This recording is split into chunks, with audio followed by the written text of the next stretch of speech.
পরিবেশ মনোজ ওরাও সঙ্গে কথা হয়েছে? মনোজ আমরা খুব মানে বন্ধু, মানে আমি মনোজ বিশাল এরকম আমাদের একটা গ্রুপ ছিল, মনোজ দা পবন, আমরা সব আড্ডা মারি একসাথে, সুব্রত অশোক সবাই।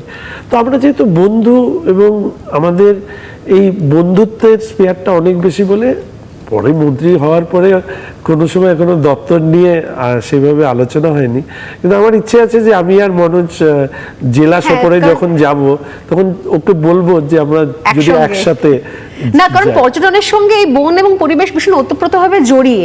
আপনি নিজে জানেন যে আপনি একাধিকবার সরব হয়েছেন, কিভাবে নির্বিচারে জঙ্গল কেটে রিসর্ট বানানো হয়েছে। এমনকি লাস্টবার উত্তরবঙ্গে বন্যা আমরা ভয়াবহ ছবি দেখলাম যে অভয়ারণ্য ভেসে গেছে, বন্যপ্রাণ সেখানে বিপর্যস্ত, যাদেরকে দেখার জন্য মানুষ যাচ্ছে সেটা আমরা কতখানি প্রিজার্ভ করতে পারছি। হাতি করিডোর, সেটি খুব বিতর্কের অবকাশ রয়েছে, কতখানি সেটা করা গেছে, যা দেখার জন্য দূর দূর থেকে মানুষ আসছে। আমরা পর্যন্ত জলদাপাড়া গরুমারা দেখার জন্য বসে রয়েছি, কিন্তু আলটিমেটলি গিয়ে দেখা যাচ্ছে কিছুই পাওয়া যাচ্ছে না। মানুষজন ক্যামেরা নিয়ে ফটোগ্রাফি বলছে যে চলো আমরা বান্ধবগড় যাই, বরং এখানে কিছু নেই।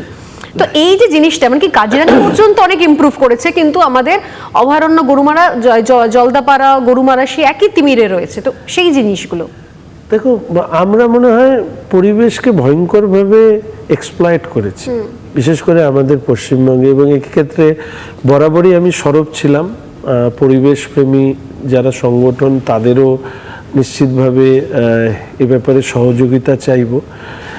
আমরা শর্ট টার্ম কিছু বেনিফিটের জন্য আমরা লং টার্ম মানে ক্ষতি আমরা করেছি, আর এটা আমার ব্যক্তিগত ধারণা। নিশ্চিতভাবে যারা বিশেষজ্ঞরা আছে তারা বলবেন।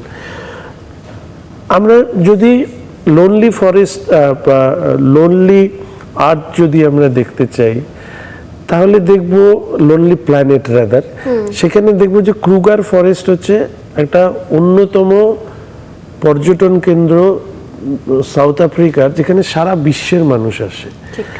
এই যে লোনলি প্ল্যানেট, এই লোনলি শব্দটার সাথে একটা মানে ওই ইট কাঠ বালি পাথরের জঙ্গলের বাইরে বেরিয়ে প্রকৃতির সাথে প্রাণী, এটা মানে অরণ্যের মধ্যে প্রাণী দেখার মানুষের আকর্ষণ দেখে আমি অবাক হয়ে গেছিলাম। আমাদের কোথাও না মনে হচ্ছে যেন পর্যটনটাকে আমরা এমনভাবে এক্সপ্লয়েট করেছি, বা ডেস্টিনেশনগুলো এমনভাবে এক্সপ্লয়েট করেছি, মানুষ যার জন্য আসছে তাকেই খুঁজে পাচ্ছে। একদমই তাই।